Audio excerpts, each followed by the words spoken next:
ഈശോമിശിഹായ്ക്ക് സ്തുതിയായിരിക്കട്ടെ. 66-ാം സങ്കീർത്തനം. കർത്താവിനെ സ്തുതിക്കുവിൻ, ഭൂവാസികളെ, ആഹ്ലാദത്തോടെ ദൈവത്തിന് ആർപ്പ് വിളിക്കുവിൻ.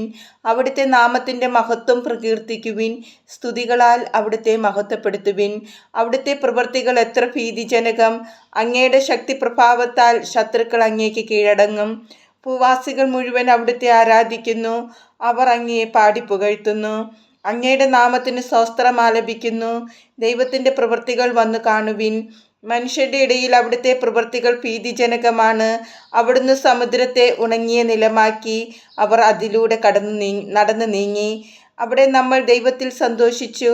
അവിടുന്ന് തൻ്റെ ശക്തിയിൽ എന്നേക്കും വാഴും. അവിടുന്ന് ജനതകളെ നിരീക്ഷിക്കുന്നു. കലഹപ്രിയർ അഹങ്കരിക്കാതിരിക്കട്ടെ. ജനതകളെ, കർത്താവിനെ വാഴ്ത്തുവിൻ. അവിടുത്തെ സ്തുതിക്കുന്ന സ്വരം ഉയരട്ടെ. അവിടുന്ന് നമ്മുടെ ജീവൻ കാത്തുപാലിക്കുന്നു. നമുക്ക് കാലിടറാൻ അവിടുന്ന് സമ്മതിക്കുകയില്ല. ദൈവമേ, അങ്ങ് ഞങ്ങളെ പരീക്ഷിച്ചറിഞ്ഞു. ഞങ്ങളെ വെള്ളി എന്ന പോലെ അങ്ങ് പരിശോധിച്ചു. അവിടുന്ന് ഞങ്ങളെ വലയിൽ കുടുക്കി, ഞങ്ങളുടെ മേൽ വലിയ ഭാരം ചുമത്തി. ശത്രുക്കൾ ഞങ്ങളെ ചവിട്ടിമെതിക്കാൻ അങ്ങ് ഇടയാക്കി. ഞങ്ങൾ തീയിലും വെള്ളത്തിലും കൂടി കടക്കേണ്ടി വന്നു.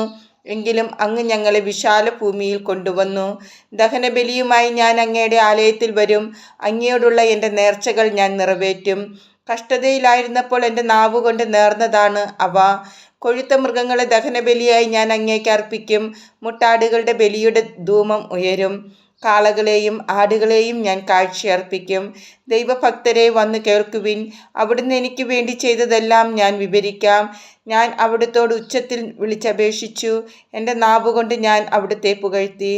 എൻ്റെ ഹൃദയത്തിൽ ദുഷ്ടത കുടിയിരുന്നെങ്കിൽ കർത്താവ് കേൾക്കുമായിരുന്നില്ല. എന്നാൽ ദൈവം കേട്ടിരിക്കുന്നു. എൻ്റെ പ്രാർത്ഥനയുടെ സ്വരം അവിടുന്ന് ശ്രദ്ധിച്ചിരിക്കുന്നു. ദൈവം വാഴ്ത്തപ്പെടട്ടെ. അവിടുന്ന് എൻ്റെ പ്രാർത്ഥന തള്ളിക്കളഞ്ഞില്ല. അവിടുത്തെ കാരുണ്യം എന്നിൽ നിന്ന് എടുത്തു കളഞ്ഞില്ല.